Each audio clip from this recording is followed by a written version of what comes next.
Alright everyone, so you're here. I know it's been a while since I've done a video, but we're here, so let's get into it. I got a unboxing today.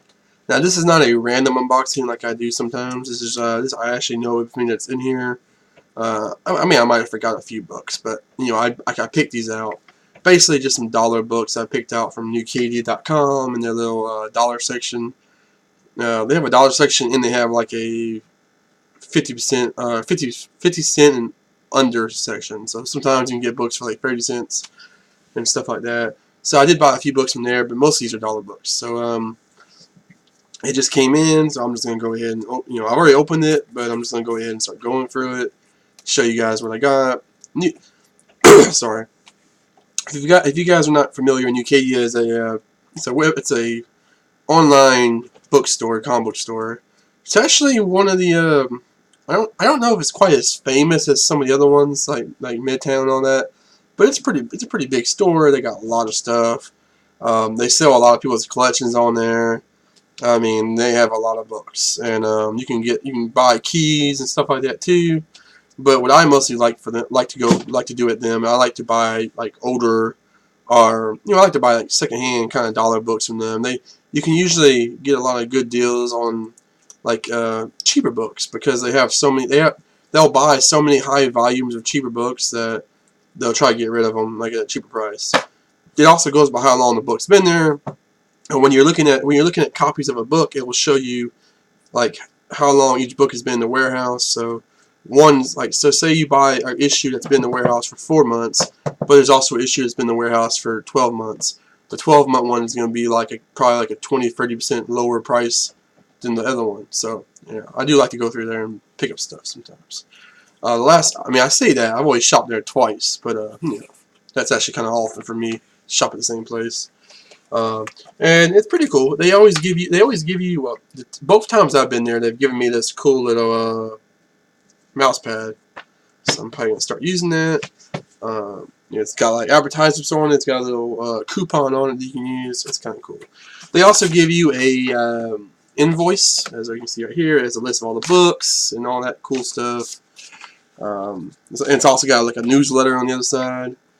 They also give you like for every book that's they bag and board every book except for free books. Like you do get like some free books depending on how big your order is. They won't bag and board those, but they'll bag and board all the other books you buy. And they always have like a little information thing here that tells you the grade or what they graded at, and and so that's pretty cool. And it tells you the market price, or not the market price, but the oversheet price. So they are pretty cool. I mean, they do. It seems like they put a lot of love and care into how they send stuff to you and what they send you and all that. So we're just gonna go ahead and get into it.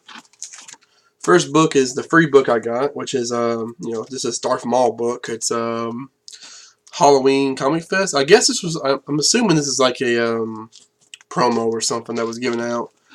Because usually most of their free books are free comic book day books and stuff like that. We got the first actual book I picked up was Robin, #2, The Joker is Wild. I've always said I say a lot of my videos I love Robin comics, especially the Tim Drake Robin comics from like the 90s or early 2000s. I really like those. This one's got like kind of a cool gimmicky holographic cover. So I mean I always pick those up if I can get a chance to get them. Next up we have a Book of the Skull, Fear Itself. I just bought this for the cover. I thought the cover was just sheer awesomeness. I mean, a giant red skull with Neymar and Captain America, like fighting the guy with his mouth. It's just a really cool cover, guys. You can't lie with that. We got a Doom Patrol issue, #4. Pretty cool little post-crisis Doom Patrol issue. I don't know, I just thought the cover was kind of cool, and Doom Patrol, and this is one of the more interesting books that was on the list because their dollar section is a lot of 90s, a lot of 2000s, a lot of really indie publishers. So sometimes if I see kind of more mainstream DC Marvel titles that are like a little older from the 80s or whatever, I'll pick them up because that's not the easiest thing to find on Nucadia for in the dollar section. So I will grab those every once in a while. And then again, like a lot of my videos, I always pick up books you know, I do read some of them, but I pick up most of my books to resell them, you know, over time. So, you know, I try to go for things that I feel like are more sought after, or more so than the other things that they had there. This is probably the coolest thing I found in the dollar section. Is Marvel Saga #1. It is a little beat up. It has some kind of wear and tear on the side, so that's probably why it's $1. But man, I mean, it's not really that valuable of a book. You know, full price is about, you know, $3 or $4, I guess. But this is a really cool series. This was a series they did like in the '80s, I believe, and it was yeah. This is a series they did in the 1980s. It basically it was about a 25-issue series, and it basically chronologically orders all the events in the Marvel Universe, like all the major events. It starts off at the very beginning with Galactus being created and all that. Then it goes into like other stuff. It eventually gets all some cosmic bull, and then it eventually gets into like, you know, stuff for the early days of Earth, you know, like the medieval days and all that stuff. To eventually it gets in. I think most of that's covered in the first issue, and then it starts going into like really detailed stuff about all the different characters, like, you know, the storylines that were happening. You know, the Fantastic Four's origin, you know, X-Men's origin, you know, some of the first events of the first few issues of the Silver Age books, and I think it eventually ends like at where the Marvel Universe was at whenever the series ended. So that'd be like the '80s. So it ends about at the stories and events that were happening in the 1980s. So that's pretty cool. Um, Next up, we have another Doom Patrol issue. It's kind of I actually really like this cover. It's a nice little tombstone, rest in peace. That's kind of cool. Really nice. It's hard to see it, but a really cool image of the two characters sitting over there in the background. Then we have this this new Invaders #0. I just kind of thought this. I don't necessarily like the art, but I don't necessarily like the picture, but I just like the art. I like the color scheme and all that. It looks cool. It's kind of a weird way to draw Captain America, though, honestly. Then we have, yeah, I actually forgot I ordered this. We have this Dark Daring Mystery Comics. Really cool, really cool throwback Marvel comic. Really cool cover. I don't even know who that character is, but he looks awesome. I love the Noir look. You know, the Zeppelins. I like how it's got the Timely Comics logo instead of the Marvel Comics logo. It's a throwback to, you know, the beginnings of Marvel. Then we have this. What is this? Then we have this Secret Invasion Frontline #1 of 5. I just picked it up because it's the first issue of a miniseries. Secret Invasion was kind of a big deal for a while, so we picked that up. Next up, we have this Legion of Superheroes issue. I think this is actually a double. I think I actually already own this book, but I still picked it up because I'm a big Legion of Superheroes fan, and I always love to pick up Legion of Superheroes issues if I can find them cheap enough. If I can find them cheap enough that I can justify buying them, I will. And usually $1 is enough to justify it. So, I just knocked down half of those comics. Here we go. There's another Legion of Superheroes issue. This is an annual issue. Pretty cool. I think this is the wedding of Princess Bajecta and Karate Kid. Actually, that's what it looks like.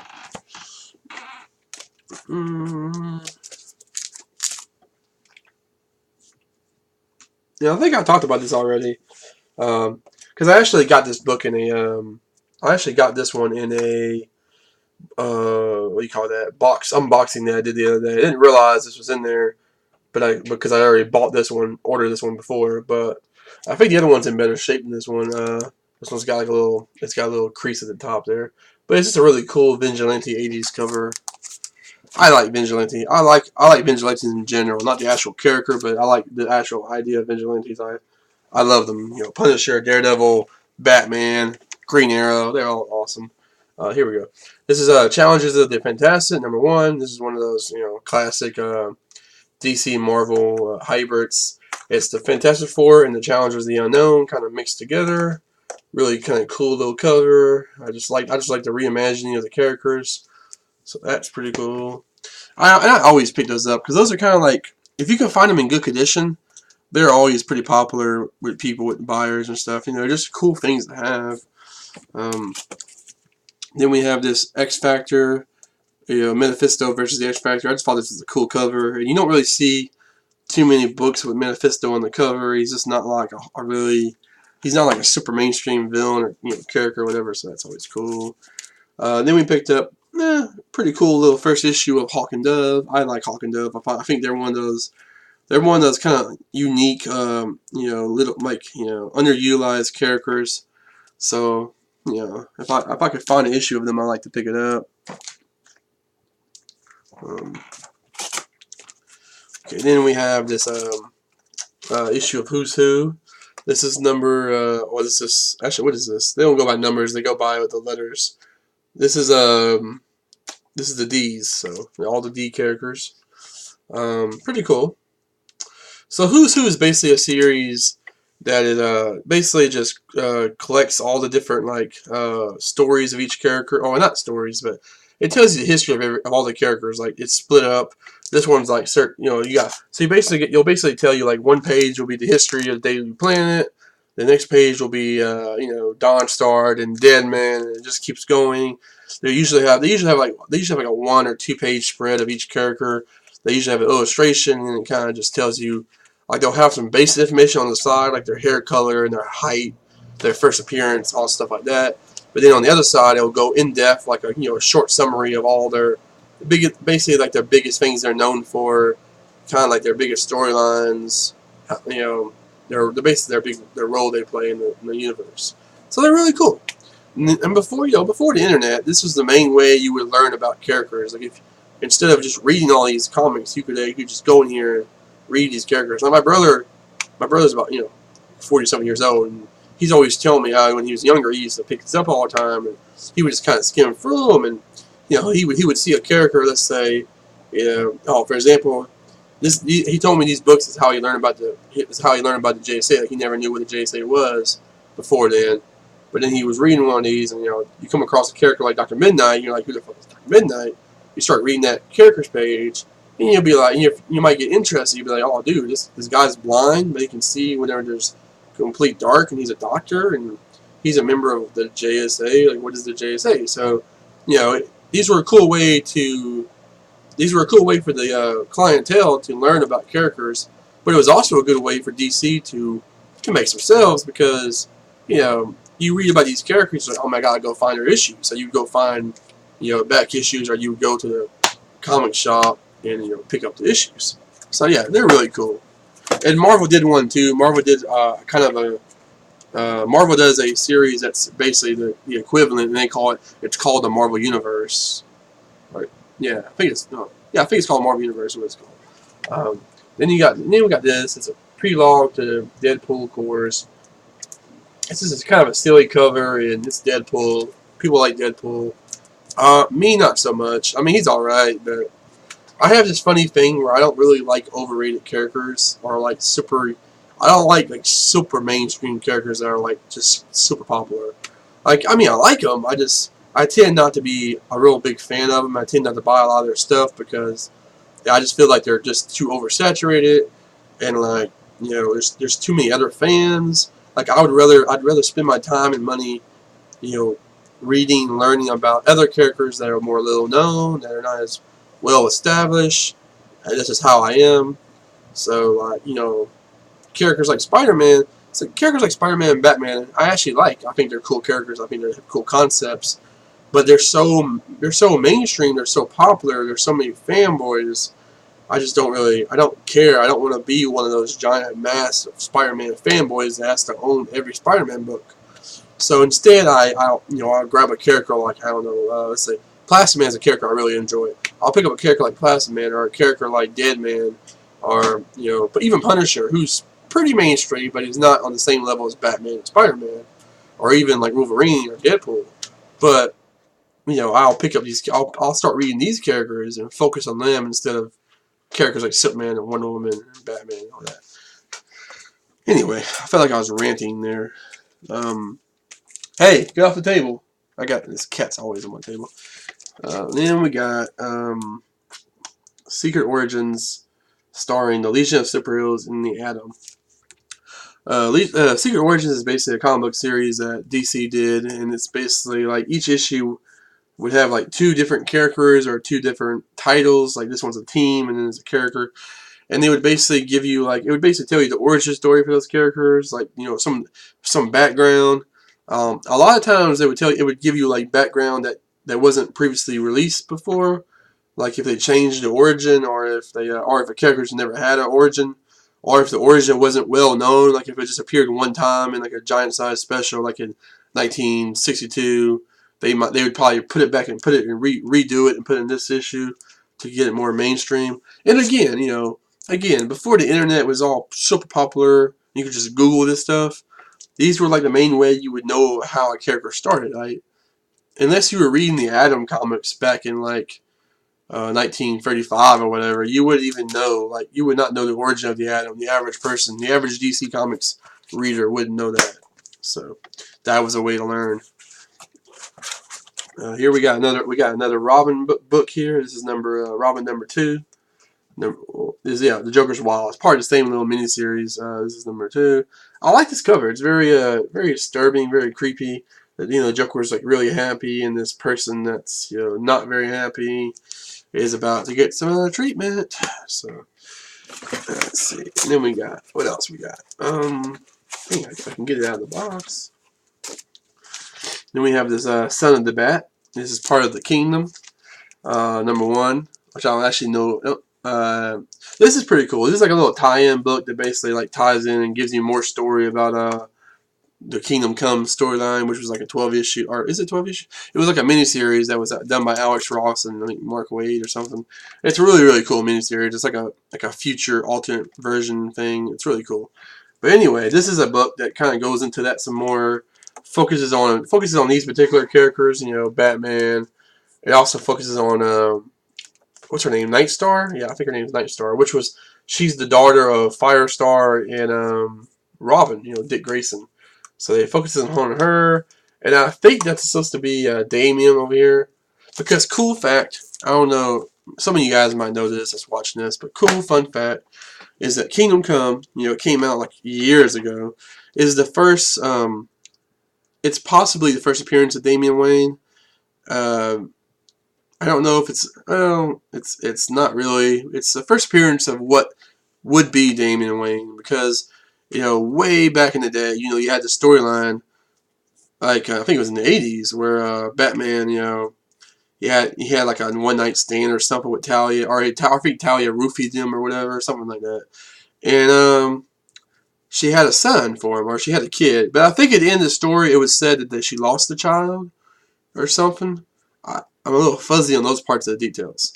But I know the important part of the story is that eventually, she does have a child. Like, she lied about the child, and the child is raised, but Batman never knows him in the original timeline. And then in like the Kingdom Come storyline, they revealed that he grows up and becomes a member of the League of Assassins. And and in this storyline, they show he's become the heir, like he is the Demon's Head. There is no more Ra's al Ghul. I think Talia is dead too or something. But they never really show him as like any kind of martial artist or anything. He's just kind of like a corporate evil, ruler. Like he's like a really powerful guy that controls the League of Assassins and has lots of resources. And they don't show him much. They show him like for a little bit, and there's like one section. There's basically a section where Lex Luthor is like gathering up a bunch of like powerful villains that have powerful resources and all that, and he's having like a meeting, and Damian Wayne is there. I don't even know if they call him Damian. I just know they refer to him, and he's the son of Batman, but they don't know if it's actually supposed to be Damian. I'm a little fuzzy now. I'm gonna have to Wikipedia there or something. But yeah, I just thought that was cool that that character kind of eventually has been morphed into this really popular version of Robin that we have, or we did have. He died. Is he still alive in the comic books? I don't even know. I don't even know anymore. But anyway, this is just a cool little story that focuses on him and his sister. Well, not his sister, but him and Nightstar. Because I think they're actually a boyfriend and girlfriend in the story, which is kind of weird, don't you think? The sons of the son of Batman, the daughter of Robin are like hooking up. Isn't that kind of weird? Yeah, I don't know. Anyway, so then we have the last book. It's a Spider-Man book. I know I just said a while ago I don't really buy Spider-Man books. I do every once in a while. This one is The Deadly Foes of Spider-Man, #1. I don't really know anything about this. I'm assuming this is a book that details a bunch of different villains, or they team up. But it is pretty cool. It's got, it looks like a '90s issue actually, doesn't it? But it's kind of cool. I'm actually curious to see who drew this cover, who drew this book, because it kind of looks like a Tom McFarlane cover, but I don't really know that because I'm not really a big Tom McFarlane fan, so I don't really know his art style by that well. I don't know it by heart, so we're just gonna find out who did this art.